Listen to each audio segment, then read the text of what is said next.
She stood on trembling legs, her small frame dwarfed by the gleaming chrome doors of the black SUV. The sun had not yet risen over the city skyline, but its first pale rays brushed the glass towers, turning them golden. Clutching a tattered rag, in one hand, a girl stared at the polished vehicle, heart pounding so loud she feared he might hear it. Her mother knelt beside her, smoothing strands of hair away from her face, whispering comfort even as tears threatened to spill. He stormed out of the building, a trail of security guards behind him, each as stiff and unreadable as the marble walls. His tailored suit fit him like armor, and his silver cufflinks caught the light, flashing like warning signals. He barked orders at his staff, fingers pointing accusingly as if the universe itself was conspiring against him. The girl's mother flinched, as she did every morning when she left for the small diner where she scrubbed dishes for minimum wage. The billionaire's voice boomed, echoing off the sleek surfaces. "I told you 10 minutes, not 20. Do you think I have all day for this? The conference, the board meeting, the helicopter, everyone is waiting." His rant cut through the crisp air. People on the sidewalk shrank back, giving him space. They knew to steer clear when he was in one of his moods. His reputation for impatience was legendary, yet she could not back away. She stepped forward, rag in hand, stained from the greasy counter from the spilled coffee. She swallowed hard, knuckles whitening. "Sir?" she said, voice small but steady. He paused mid-gesture, expression twisting between irritation and surprise. "Sir, please stop shouting at my mom." Silence descended. The giant SUV idled, its engine humming like a beast restless for flight. The guards tensed.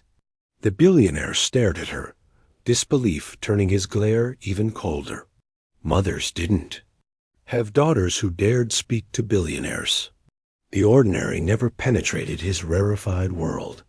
"She works so hard," the girl continued, words tumbling out with more courage than she felt. "She's always there for me. She doesn't deserve to be treated like she's nothing." The billionaire's jaw clenched. For a moment, the air crackled between them, charged with indignation and something unfamiliar curiosity. He looked at the girl's ragged dress, at her wide brown eyes brimming with unspoken stories. He saw the moneyed world reflected in her tear-streaked face, and he realized he'd never truly seen it before. Nothing but his own splendor, his own power. "What do you want, child?" he asked finally, voice low. She inhaled, sharply thinking. "I want you to remember that every person has a life you can't buy. My mom, she lost our home last winter. She got sick. We had no health insurance. And she went to work anyway, so I could eat. She deserves respect." He thought of his own mother, who had died before he could buy her every dream. He remembered the dinners he'd skipped, the birthdays he'd missed in pursuit of deals and paychecks. He felt a pang of guilt, an ache he'd buried under spreadsheets and stock prices. The guard at his elbow stepped forward. "Sir, the helicopter is waiting." He waved him off. The girl's words held him fast. For the first time in years, he felt his throat tighten. He nodded at his security detail. "Give me 5 minutes. No interruptions." He turned back to her. "What's your name?" The girl blinked. "Anya, Anya," he repeated, testing the name on his tongue. He hesitated, unused to speaking his own name in gentle tones. "I'm Elias Carrington." She kept her gaze steady. "I know who you are." They stood in silence for a heartbeat. Then Carrington bent down until his eyes were level with hers. "You have courage, Anya." She straightened. "I have a mother who taught me to stand up for what's right." He nodded slowly, as if he were making a decision. "Tell your mother I owe her an apology." Minutes later, in the cramped diner where the stainless steel counters reflected the glow of fluorescent lights, Carrington sat across from the girl's mother. She wore an apron frayed at the edges, hair pulled back in a practical bun. Her face was kind but lined with fatigue. Carrington's security detail hovered near the door, rigid in their uniforms. He ignored them as he slid a subtle card across the counter. "Ms. Ramirez," he said, using her name as if it mattered more than money, "I want to compensate you for your time." Her eyes fell on the card. She picked it up with trembling fingers. "Sir, I can't accept." He held up a hand. "Not a handout, a job offer. You manage my household staff. You'll earn a living wage, full benefits, paid time off. You'll work from 9 to 5. No weekends, no nights. You'll have a home for you and Anya." Her lips parted in astonishment. She shook her head. I don't know what to say." "Just accept it," he said gently. "I owe you that much."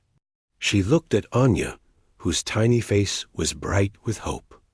She took a breath. "I accept." Carrington rose, offering his hand. She hesitated, but took it. His grip was firm, respectful. "Welcome aboard," he said. Over the next weeks, Anya watched her mother's shoulders lift. Her laugh returned, soft and genuine, ringing through their small apartment as the first real light she'd known in years. Carrington kept his promise. He walked his daughter to school occasionally, stopping to wave when the principal peeked through the window. He answered their calls, no longer unreachable when they needed advice or help. He slipped often into the role of guardian, not God. One evening, as the city lights flickered on like a field of luminous stars, Anya sat on the balcony of their new home. The spacious brownstone Carrington had arranged in a neighborhood with parks and playgrounds. Her mother stood beside her, brushing her hair back, both of them gazing out over the rooftops. "Thank you," Anya whispered. Leaning into her mother, her mother pressed a kiss to her forehead. "Thank you, too." Inside, Carrington watched them from the living room, blueprints spread on the coffee table, his heart full in a way even the biggest deals had never given him. He closed the papers and walked onto the balcony. Anya looked up. "Mr. Carrington? This is home now," he said, voice soft. "Call me Elias," she grinned. He sat beside them, wrapping an arm around mother and daughter. They watched the night settle in. The city was loud and busy, but here, on this balcony, the world felt quiet. He thought about all the millions in his accounts, the possessions he could buy without thought, and realized that the greatest gift he'd ever received was a reminder delivered by a little girl with ragged clothes and a fierce heart. Empathy and kindness were worth more than any fortune. They stayed there, 3 silhouettes against the glow of distant lights, and for the first time, Elias Carrington felt at peace.